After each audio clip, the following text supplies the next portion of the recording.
Incredible flavours, even better stories. One pour, 10 minutes. Aussie bourbon lovers sharing bourbon with Australia. Pop. Well, tonight on the podcast, we're drinking water.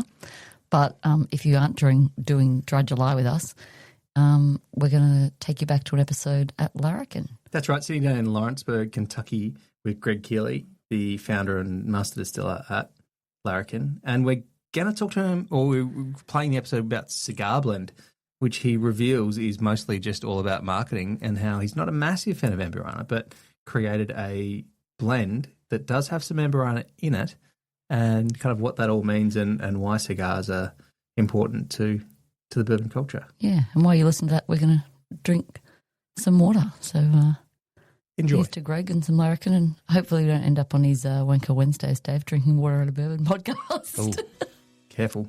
Cheers. Well, we've made the big trip back to Kentucky. God. We're here today again with Greg from Larrikin. Yeah. We're always glad to have you darken our doors. We like darkening your doors. Yeah, find another Aussie in Kentucky. Yeah. So welcome to Larrikin Bourbon Company in Lawrenceburg, Kentucky. Thanks for having us. Of course. What are we having? This is a new one. So this we just released at the Bourbon Festival this past week. This is Larrikin Cigar Lounge. It's a cigar blend, as the name would suggest. It's a 9-year-old bourbon. It's a higher rye, so it's 36% rye, 4% barley. The unique thing with, people are putting out cigar blends all over the place now. Unique thing with our cigar blend, with this guy, with our Cigar Lounge, is that it's made from 5 finished barrels. Most of them are sort of like an Amburana and maybe something else. But I really don't like Amburana very much. Yeah, definitely. I really don't like Amburana. I'm glad that's going away. It was a big thing, right? It was crazy. Yeah. And people would, it overpowers. looking up. Yeah. Looking people would come in here, do you have an Amburana barrel? We're like, no, get out. Yeah. So, That's a bourbon. Do you want some? yeah, I got some bourbon. Yeah. So this guy has 5 barrels, and it's French, 115-gallon French cognac barrels, Spanish Madeira barrels, our maple syrup barrels. So we send we dump our whiskey or bourbon, send it up to Wisconsin. They make a barrel-aged maple syrup, and then send the barrels back to us when they empty them out. That's cool. Maple. Then then it has Brazilian jaca fruit, which is like a jackfruit kind of thing, but really, really, really hard wood. Yep. And it's very tropical. And then, so I made it with those 4 to start with. Yep. And it was still missing something. Just wasn't quite right. Uh-oh. What was missing was a touch of Amburana. And I hate Amburana. He's gone round. You had to go. It's like a whisper. Yeah. Yep. So, Amburana, as you guys know, is stupid strong. So we had this Amburana barrel that someone gave us, and we put bourbon into it, and I was like, I'm never going to use this because it was awful. So what we did, we just literally were trying little tiny bits just to see how it would blend with the rest of it. And once we got it, there's very little of it in, but when it hit, and we just like, this now works. And it's quite, you'll notice when you try it, you'll get the Amburana on the nose, but it's not on the palate. Yep. Which is what we want. So this is Cigar Lounge, 109 proof. This was just released, 4 days ago. Awesome. So, and can I ask a stupid question, Greg? Which is, what technically is a cigar blend? What is that?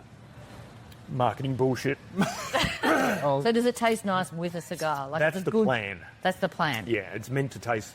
It's meant to pair with a cigar. Yeah, but as someone who doesn't smoke cigars or cigarettes, is this going to taste like smoky and cigarette-y? No. So, and this is the thing. There's no defined definition of a cigar blend. Cigar Lounge for us, we have our own walk-in humidor and a cigar lounge here. So it was really a bourbon. I wanted to create an oldest age, like a 9-year-old bourbon, but have a bit of spice in it. That's why it's got the higher rye, the 36% rye, and then blend some some really cool barrels together with it. So, you're sitting there and you think to yourself, this would be good with a cigar. Yeah. Do you have to have it with a cigar? Absolutely not. Yeah. But this to me is a real after dinner, or you're just sitting out on the porch Yep.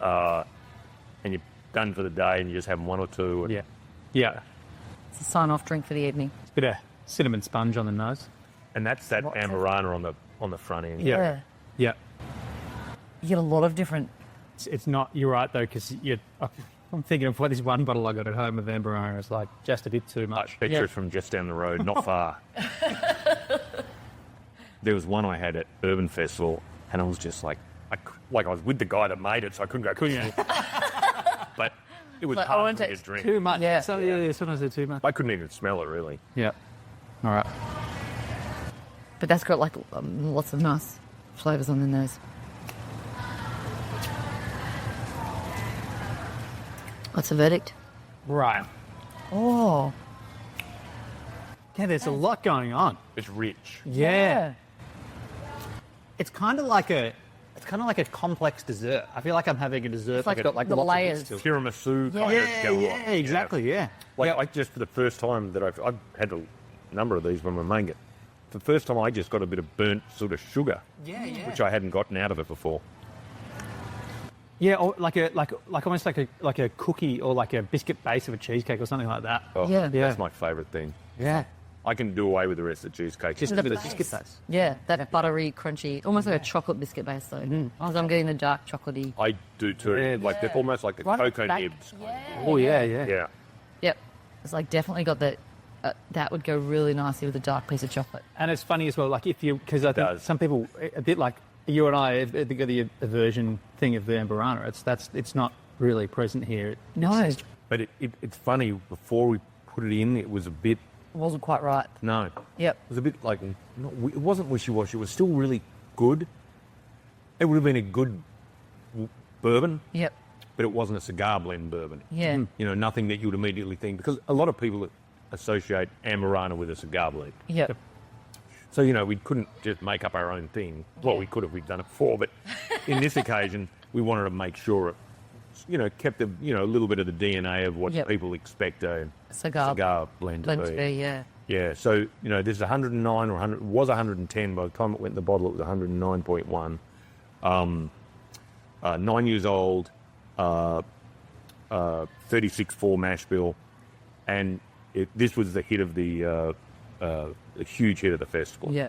Amazing. We sold out of it twice. Wow. Wow. And so this is your latest release? Yep. What's on the cards for the next experiments? And So the next thing we're bringing out is an American light whiskey. Yep. And if folks at home aren't familiar with that, that's bourbon or whiskey that it's whiskey. It's not bourbon.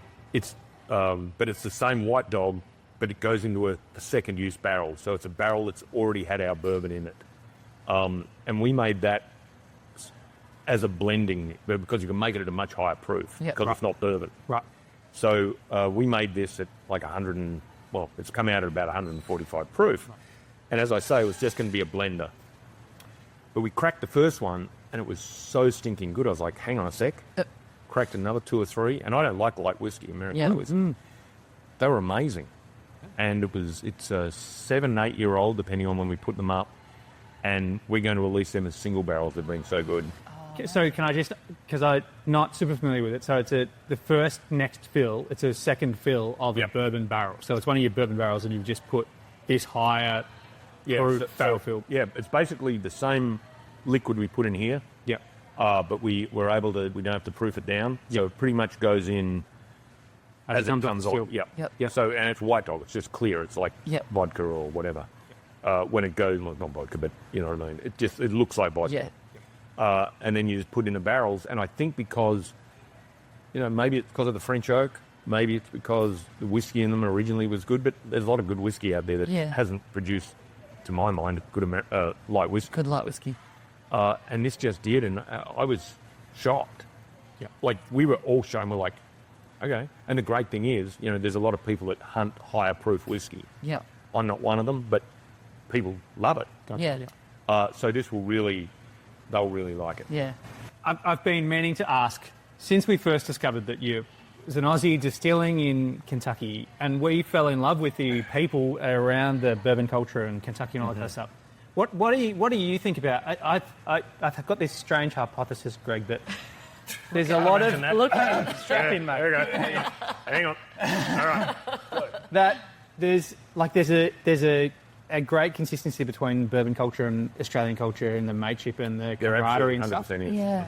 But I feel like there's a lot of Aussies who kind of miss this thing. There's not a lot of Australians around the bourbon history. No, there's a guy, I can't like for me remember his name. He's a distiller or taster or something up at Castle Key. Yep. He's the only other one I know of. I'm sure there's probably another couple floating around. I mean, there's not even any Brits or anything. Yeah. Very few that I know of. But yeah, it is. You're right. It has that. You know, the greatest thing about the bourbon industry, here in Kentucky at least, is that, you know, when we were setting up, you know, had no idea what we're doing. I mean, you know, it goes without saying. But when the still would stop working or anything, I'd call one of the guys I know at Wild Turkey or at Four Roses or at Woodford, and they're all huge companies. But one of them would come by after work, and generally it was like something they'd just go. Yeah, and you're like, oh. The worst one was, this is no bullshit. We had this little 50-gallon still which we make our gin and stuff on, and I couldn't get it to bloody work. So I call up to John at Wild Turkey, and I was like, "Hey mate, do you have anyone that would know how to work this still?"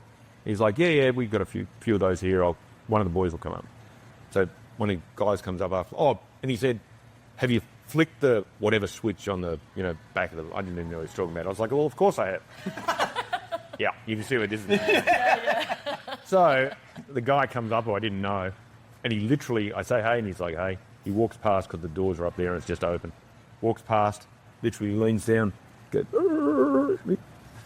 "Should be good."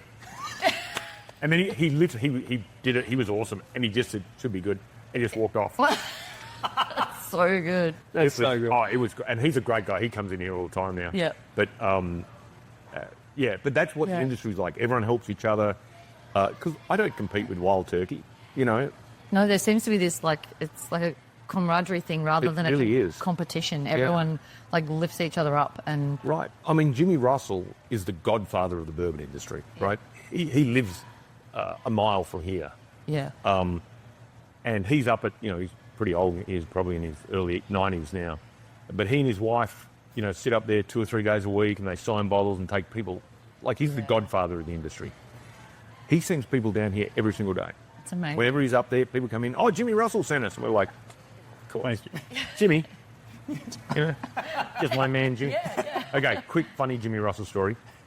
So there's a little restaurant up here on Main Street, a mile from here. And Mr. Russell goes there all the time. And he still drives like a 1995 RAV4. I love this. Actually, I don't know if he drives it now, but he used to. Yeah. Anyhow, so I would go, I would see him and say, "Hey, Mr. Russell," be, "Hi, Greg," But if ever I walked in with someone he didn't know, I'd be, "Hi, Mr. Russell," and he'd go like this, he'd lean over and go, "Do I know you? Who are you? Who are you?" Just to embarrass me in front of these guys. And I'd walk past, and the person who walked past would be like, he's just a great guy. Just what he's like. Yeah. So, Yeah. So good. It's such a great community. But yeah, Jimmy Russell sends people to Larrikin. Yeah. Give me a break. That's incredible. That must be a bit of a weird kind of pinch me kind of moment. It's crazy. The first time anyone did that, there was a woman from, I think she must have been from Texas because she had the big hair. And she's walked in and we were slammed. And she's gone, "Oh, Jimmy sent us." I'm like, "Who are you?" And who's Jimmy? Jimmy. Yeah. Anyhow, I looked at her for a while. I was like, "That's good, yeah." And she could tell I had no idea what she's talking about. And she's like, "Jimmy Russell?" I was like, "Oh, that's nice. Welcome." She was offended that I didn't think she was on first name terms with Jimmy Russell. Jimmy Russell. New best friends. New besties. But that's the industry, it's just great. Yeah. And so many great stories. Yeah, give me a couple of drinks, they can even better. Yeah. We'll have to come back. Yeah, we should do a late night. Up late. Late night Aussie bourbon lovers. That sounds good. Mate, thanks so much. If Aussies want to come and check it out, come to Lawrenceburg, because we can't get Larrikin in Australia just yet. We'll work to remedy that. If anyone is a distributor watching, let us know. Yes, we want to get this stuff in I've Australia. already worked out the tagline. Go on then. Australian, Aussie-owned, Kentucky distilled. Perfect. All right. Look at that. The marketing's already made for It's it. already you know. done. Jim Beam what? Yeah. Strap in. Aussie Ready. owned. Yeah. So if Kentucky there's any distilled. distributors out there, give us a call. Yes. We'll make the connection happen. So good. Thanks for having us. Oh, yeah. And if you can't find us, because we're little, literally go to Wild Turk and we're right They'll send you down the road. Jimmy. Jimmy, you have to ask Jimmy where we are. He knows. Yeah. Cheers, Greg. Cheers, guys. Up your bum. Up your bum. Thanks for listening. Make sure you're connected with us on TikTok, Instagram and YouTube, and stay connected with us by clicking subscribe on your favourite podcast app.